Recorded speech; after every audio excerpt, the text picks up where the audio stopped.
Hi there, my name is Candace Elliott and I am a values-aligned human resources strategist, and today I'm going to be talking with you about one of the cool things about pay clarity, which is knowing that your jobs are all paid fairly relative to one another.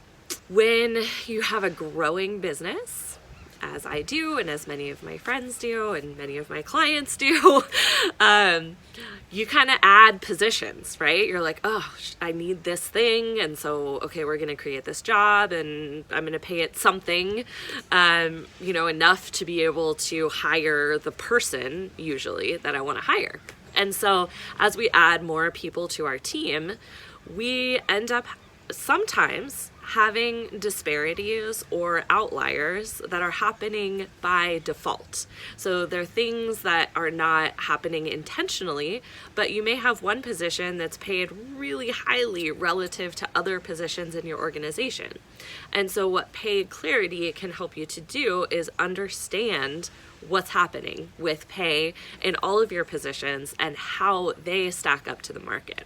So in a wage report, one of the things that you see is this spectrum of pay for a given job. One strategy, the most fair and equitable strategy in a company, is to have a goal of paying each of the jobs in your organization in the same percentile in that spectrum.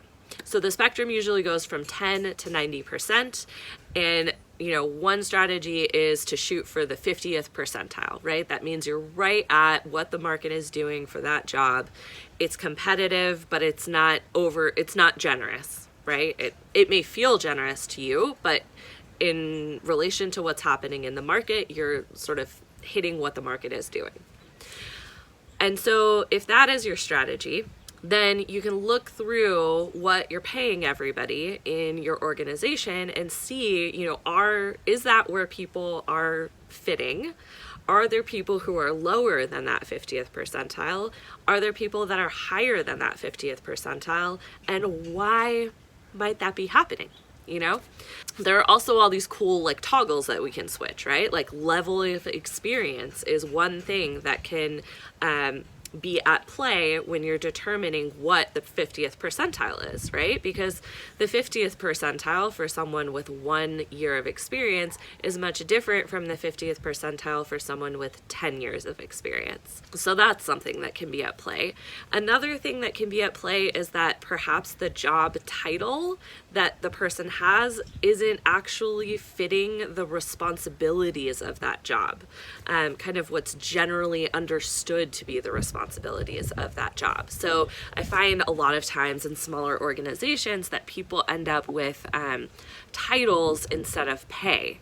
That is a strategy to be able to pay someone less, but to be able to give them a higher title in order to, basically help them get another job. That's what you're doing with that, right? You're making them, look like they're experienced in this position that they're not actually experienced in, so that they can go out in the market and try to get hired at another company. It also is a way of showing that you value the person.